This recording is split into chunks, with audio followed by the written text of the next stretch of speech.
Tense बता रही हूँ, ठीक है। टेंस पहले बताई थी कि 3 प्रकार का होता है, प्रेजेंट, पास्ट और फ्यूचर। प्रत्येक टेंस के 4 भेद होते हैं, indefinite tense, continuous tense, perfect tense और परफेक्ट कंटिन्यूअस टेंस, ठीक है। तो आज मैं क्या बताऊँ, ये बताना चाह रही हूँ कि प्रत्येक टेंस के जो 4 भेद होते हैं उनका 4 तिहाई 12, यानी 12 सेंटेंस हुआ, ठीक है। 3 टेंस के 12 सेंटेंस। सेंटेंस क्या है? Indefinite, continuous, perfect, perfect continuous tense, ठीक है। तो मैं सबसे पहले प्रेजेंट इंडेफिनिट टेंस का बताने जा रही हूँ। कौन सा? प्रेजेंट इंडेफिनिट टेंस का। देखो यहाँ लिख रही हूँ,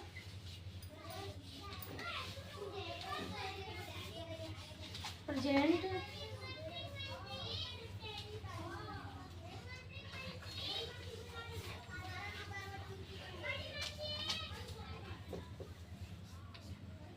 प्रेजेंट इंडेफिनिट टेंस है, प्रेजेंट इंडेफिनिट टेंस का, ठीक है।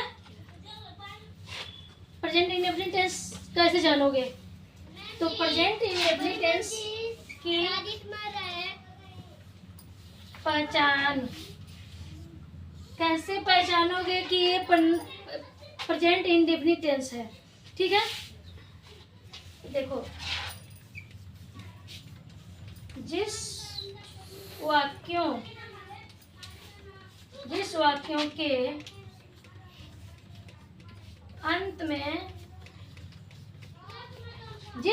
के अंत में, ठीक है,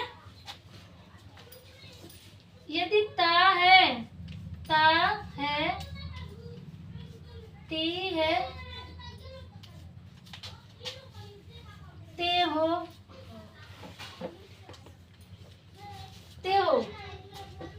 इत्यादि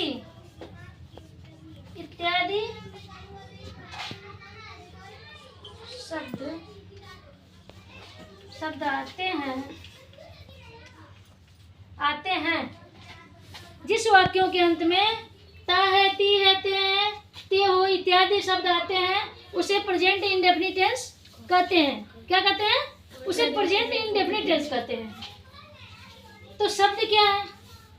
वाक्य क्या है? लिखा है ना, जिस वाक्यों के अंत में, वाक्यों दिया है ना, तो जिस वाक्यों के अंत में, वाक्य क्या है?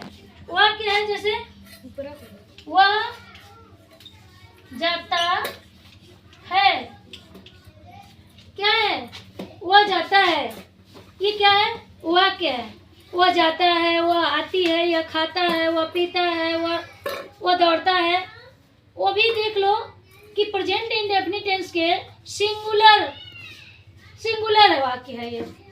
सिंगुलर मतलब ये सब्जेक्ट जो है इसको क्या कहेंगे? पहले जो वह क्या है? वह सब्जेक्ट है। सब्जेक्ट एक वचन जो सिंगुलर बोलते हैं, ठीक है। एक वचन का क्या कहते हैं? फार्मूला बताओ।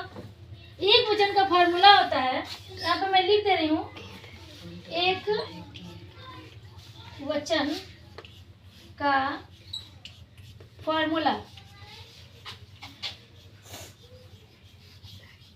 एक वचन का फॉर्मूला है subject plus verb plus yes या ईएस, यस या ईएस।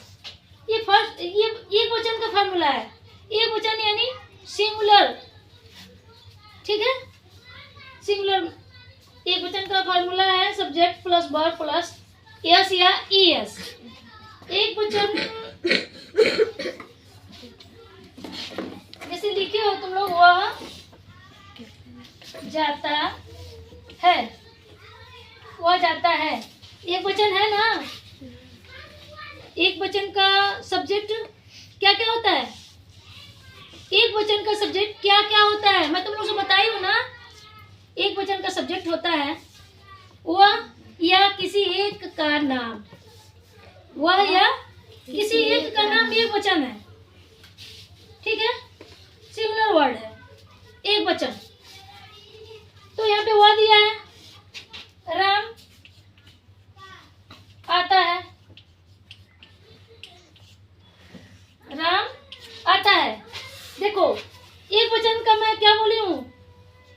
सब्जेक्ट, एक वचन का सब्जेक्ट क्या क्या होता है? तो एक वचन का सब्जेक्ट वह या किसी एक का नाम एक वचन सब्जेक्ट होता है।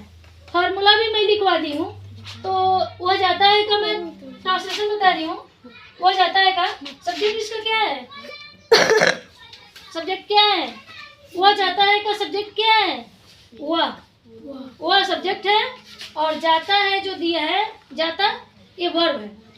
ठीक है, तो यहाँ पे वो जाता है, ये लड़का है कि लड़की है? तो वह की इंग्लिश क्या होगा मीनिंग?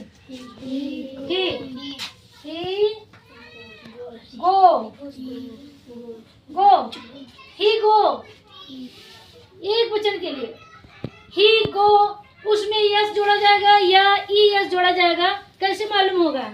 मैं तुम लोगों से बताई हूँ कि जिस वाक्यों के अंत में, लास्ट में, ये जिस वर्ब के अंत में, ये क्या है? ये तुम लोगों का सब्जेक्ट है और ये वर्ब है। ये सब्जेक्ट है और ये वर्ब है। वर्ब के लास्ट में, अंत में अगर ए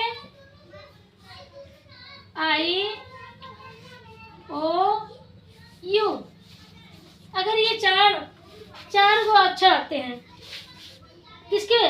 वर्ब के अंत में, वर्ब के अंत में अगर मीनिंग उसका स्पेलिंग जो लिख रहे हो, वर्ब के अंत में अगर ए आई ओ यू अगर आता है, तो वहाँ पे क्या हम लिखेंगे, जोड़ेंगे ई एस जोड़ देंगे, और बाकी सब के साथ क्या जोड़ेंगे?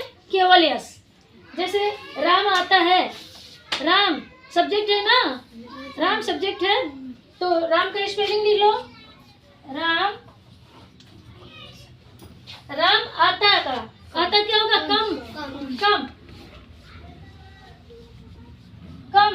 इसमें क्या जोड़ेंगे? उसके लास्ट में देखो ई है, यहाँ पे ई है, ये चार अक्षर है ना, इसमें ई नहीं है, तो यहाँ पे ई है, इसलिए हम क्या जोड़ेंगे? केवल यस जोड़ेंगे, यानी राम कम्स, राम आता है। इसी तरह से तुम लोगों का और भी है, जैसे कि वह पढ़ती है, क्या होगा? वह पढ़ती है का, वह पढ़ती है का क्या होगा?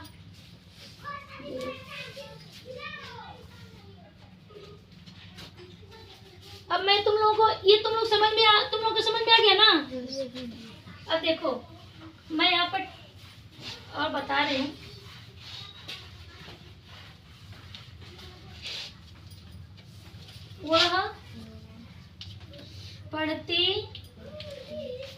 वह पढ़ती है, इसका ट्रांसलेशन क्या होगा? वह पढ़ती है, इसमें सब्जेक्ट क्या है? सब्जेक्ट क्या है? बताओ, सब्जेक्ट वह है, पढ़ती क्या है? वर्ब है। तो पढ़ने का मीनिंग क्या होगा? रीड। तो वह पढ़ती है, वह के लिए क्या रहेगा? सी रीड। इसमें क्या जोड़ा जाएगा? यस या यस, क्योंकि ये चारों नहीं है ना इसके लास्ट में, केवल यस जोड़ेंगे। सी रीड्स, वह पढ़ती है। इसी तरह से और भी मैं बता दे रही हूँ तुम लोगों को, घर से बनाने के लिए, लाने के लिए। और मेरे वीडियो बनाने में कोई गलती हो उसे आप लोग माफ़ करिएगा, और कृपया आप लोग लाइक और सब्सक्राइब जरूर करिएगा, ताकि मैं और भी वीडियो डाल सकूं।